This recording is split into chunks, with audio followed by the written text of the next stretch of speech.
Toastmasters. Good evening. As Madam Toastmaster so eloquently stated, tonight my speech is entitled Nature, AIDS, Nature, Accident, or Intentional. Why was AIDS originally known as the gay plague here in America?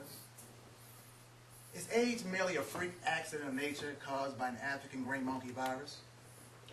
Or is AIDS a government-sponsored genocide program developed in a laboratory to be propagated in select populations for political and or social purposes? Scientific contentions have been made to underpin various theories of an artificial origin of AIDS, though these arguments have been suppressed in both mainstream media and also in scientific literature. The AIDS pandemic, according to my research, started as a direct result of genetic experimentation and military madness. The most damning evidence that AIDS was man-made comes from the Department of Defense appropriation hearings in 1969, wherein Pentagon officials, namely one Dr. MacArthur, requested an AIDS-like virus, and biowarfare labs dutifully provided a virus which would destroy the human immune response. This genetically engineered germ would be very different from any previous microbe, that is, disease-causing microorganism, ever known to mankind. Interestingly, the appropriation hearings on synthetic biological agents occurred the same year as the famous Stonewall riot that won freedom and political clout for the gay community. And by the way, the Stonewall riot occurred in 1969 in New York City as a result of law enforcement officials raiding a popular Greenwich Village gay bar. Neither the government nor the press nor the scientific community has made any effort to bring these facts to the attention of the public. In his well-known speech, Who Murdered Africa, Dr. William Campbell Douglas, a leading AIDS researcher, wrote that HIV was finally produced, that is, genetically engineered, in 1974 after having been predicted and also requested. He goes on to say that the AIDS virus by the World Health Organization was not just some diabolical scheme that got out of hand. It was a cold-blooded, successful attempt to create a killer virus, which was then used in a successful experiment in Africa. That's right. African AIDS was the result of the smallpox eradication vaccine program conducted by the World Health Organization in the 1970s. In other words, it was not an accident. It was intentional. It is more than hypothetical hyperbole to conclude that the government has conducted biowarfare on black Africa.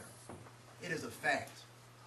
For decades, depopulation has been the highest long-range priority of U.S. foreign policy towards the third world.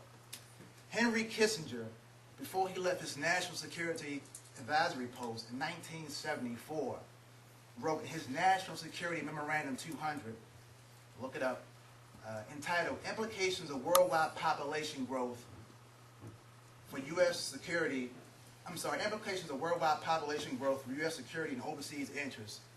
And he is quoted as saying, reduction of the rate of population in these states is a matter of vital U.S. national security. Viruses cannot jump species unless they are specifically engineered to do so. It is also a scientific fact that the AIDS virus bears no resemblance whatsoever to an African green monkey virus or a chimpanzee virus, but does bear total resemblance to a cow virus and sheep virus, which have been bonded together to create a hybrid virus. The only possible way two different species of virus could bond together would be from deliberate laboratory manipulation and then further engineered to make the jump into a human system. HIV is a synthetic biological agent requested by the United States government to accomplish a hidden federal program. The National Institute of Health's Special Virus Cancer Program is that hidden federal program. Dr. Robert Strecker is on record as saying that the science's new supergerm HIV, this perversion of science, has been in development for 30 to 40 years. And because it was engineered at Fort Detrick, Maryland, obviously his claim holds that it was specifically designed as a weapon of mass destruction. As bizarre as it may seem, there are connections between the U.S. Army's Fort Detrick Biowarfare Lab and the National Cancer Institute, where Dr. Robert Gallo and other leading AIDS researchers have worked. And Dr. Robert Gallo has been alleged to have officiated the creation of AIDS complex viruses before he was credited with identifying the virus that causes AIDS. The Army's Department of Biological Warfare already has a well-documented history of experimentation on human beings. In my opinion, nothing less than a congressional hearing and investigation that may lead to a full-world conference in the United Nations is needed to clarify and diffuse the alleged mentally immoral plan of world depopulation through genetically engineered bioweapons. Now, if silence is complicity, then American mainstream press is liable for its continuing ongoing silence in the face of this biological world genocide encompassing the decimation of third world countries for purposes of population control. The CIA's want and need for an offensive biological agent to decrease the African birth rate is a matter of record documented over 50 years ago. See, my time is coming to an end. So in conclusion, what impact has HIV/AIDS had on racial and ethnic minorities in America?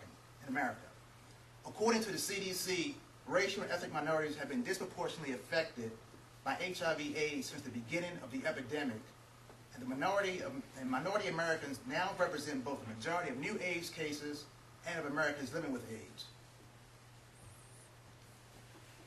Dr. King once said that unearned suffering is redemptive, and it is my belief that the populations that have been targeted for this diabolical and horrific depopulation scheme will be redeemed. It may not happen in my lifetime, or your children's lifetime, because I don't have any children, so I say your children, or your children's lifetime, but it will happen. Thank you.